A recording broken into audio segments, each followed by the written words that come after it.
What's going on, everybody? This is an episode from the No Gimmicks Needed Wrestling podcast. Do you like podcasts and you want to see the full podcast? Make sure you check out the No Gimmicks Needed Wrestling podcast on all your podcast platforms, such as Apple Podcasts, Google Podcasts, Stitcher, Spotify, iHeartRadio, among many others. But you're listening to the episode right here on YouTube, so make sure you hit that like button and below, and make sure you hit the subscribe button to NC Studios and NC Level Up for all your gaming needs. This is the Nerd Coalition. Enjoy the show. AEW last week had their 250 episode of Dynamite. They are catching up because WCW Nitro had 288 episodes before Nitro went under. So they are at Dynamite's at 250. So Tony Khan loaded that Dynamite episode 250, and some fans were happy and some fans were pissed, and the reason for that being is that because Tony Khan was going to give us MJF versus Will Ospreay at Dynamite 250. And at first when I heard this news, I was like, oh my god, it's Goldberg Hogan all over again. It's Goldberg and Hollywood Hogan at the Georgia Dome on Nitro to pop a rating and to you know, and not hold that for a big show that y'all can do to really sell out this thing, because we got Wembley Stadium coming up, and like that could have been the first time you did that matchup in front of about around 50,000-60,000 people. That's a straight possibility of what you could do, but they put it on a Dynamite. So at first I was not happy about it, but then again I was doing some research, listening to some other wrestling connoisseurs or podcasters and stuff like that, and there are some points that it made a lot of sense. But first off, before we get into any of that, the match was phenomenal. They went almost 60 minutes, and yes, there's a niche audience for those long matches. For instance, Quattro does not like those long hour matches, and I can get it, and sometimes I can feel like that also. But when we get them, you know, surprisingly, and we get a finish from them, not like a time limit draw, because we had a couple time limit draws. We had Omega and Danielson time limit draw. We had, I think, Danielson and Hangman time limit draw. We had Adam Cole and MJF time limit. So we've had these before. And WCW back in the day was known for doing it also. But to have an almost hour match have a finish, because, like, you know, and that you're not expecting it to be an hour, that helps sells it, because the match was never boring. It was just going 0 to 100 real quick, you know, in that matchup, and I enjoyed that. And then next thing you know, because even like when they had God, what was it, you know, the Juice Robinson tag match with FTR and Collision, that was like almost went an hour. It was like, yeah, because it was a damn good match. And next thing you know, the time is flying. You don't know how long it's been. That's how I felt about Shawn Michaels and John Cena on their Raw in 2007. It was just like they just kept going. And I was like, when is it going to be? And I was like, man, that was a damn good match. It went like 54 minutes. So, I get it. MJF and Will Ospreay went on, like, they were just sitting there, and they had a phenomenal match. And the story still with the Tiger Driver 98, where MJF spit in his face, and he's about to hit the Tiger Driver, and yet he still could not do it, and it cost him the match and his international championship. Where I'm like, I don't know now. Where does that leave us for All In? Do we get a rematch at All In? Does Danny Garcia come back and take on MJF? Because to me, I'm sorry, Danny Garcia and MJF at All In, that don't scream All In to me. That I can see that at All Out, you know, but not at All In. I'm sorry. You be sitting there asking yourself, what is Ospreay going to do, right?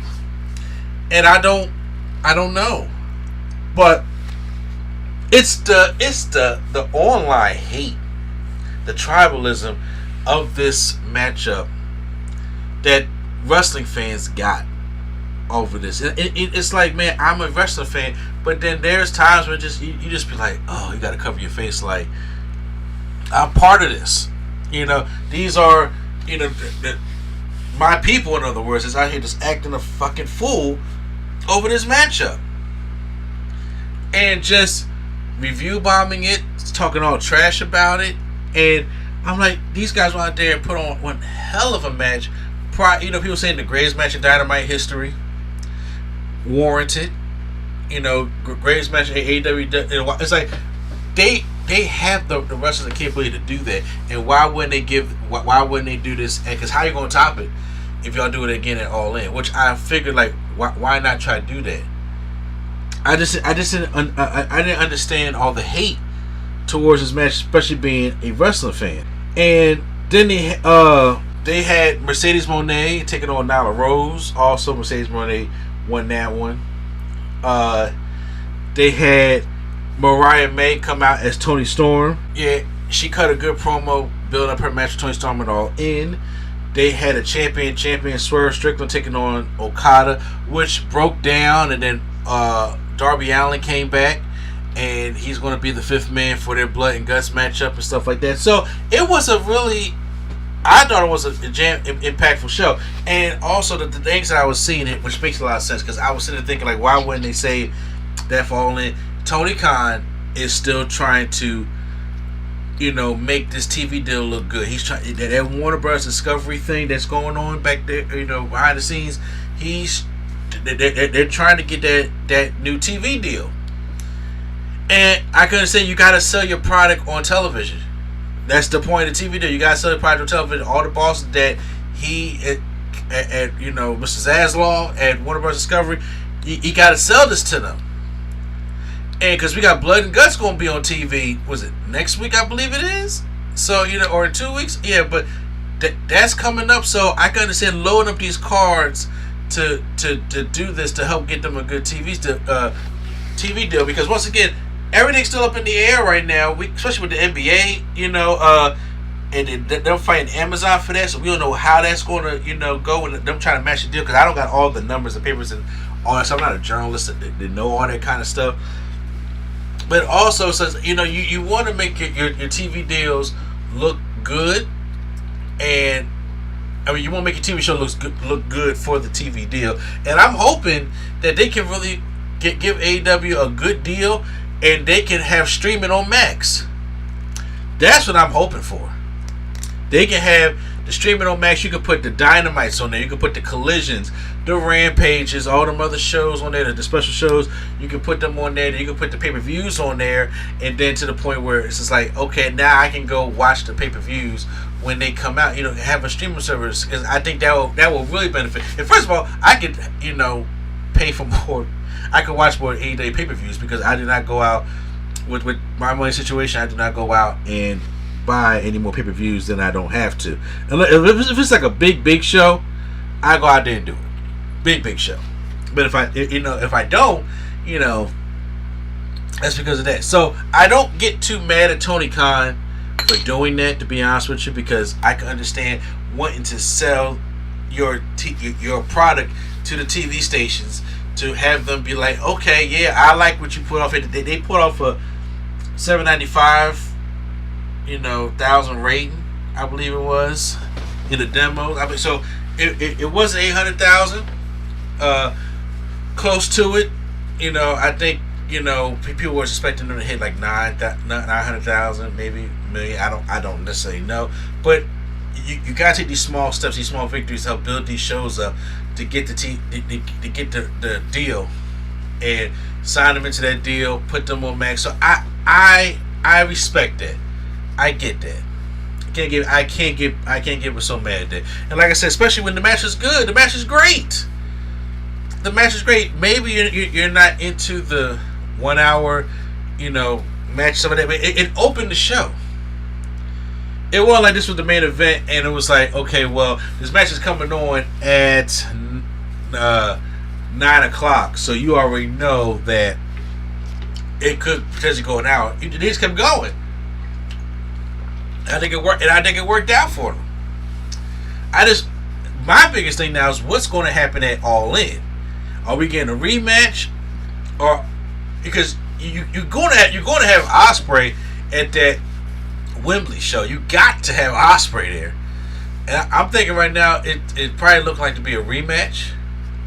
I'm thinking right now, so I'm I'm just mad curious. Okay, and I don't think we should be doing too much hating and downing on this matchup. I know it was a very, very good matchup, and I really feel as though that y'all should go out there and out your way to go watch that matchup.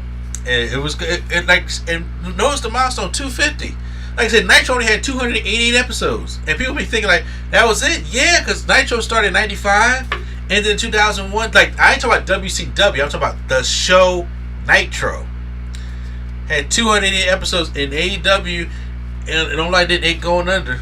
So, you know what I'm saying? Anytime soon or anything like that. So they can definitely pass 288. And Tony Khan, trust me, look at that number and wanted to do it. So them celebrating 250, them having a phenomenal 1 hour match between MJF and Will Ospreay, and Ospreay actually losing his championship, no time limit draws or anything like that.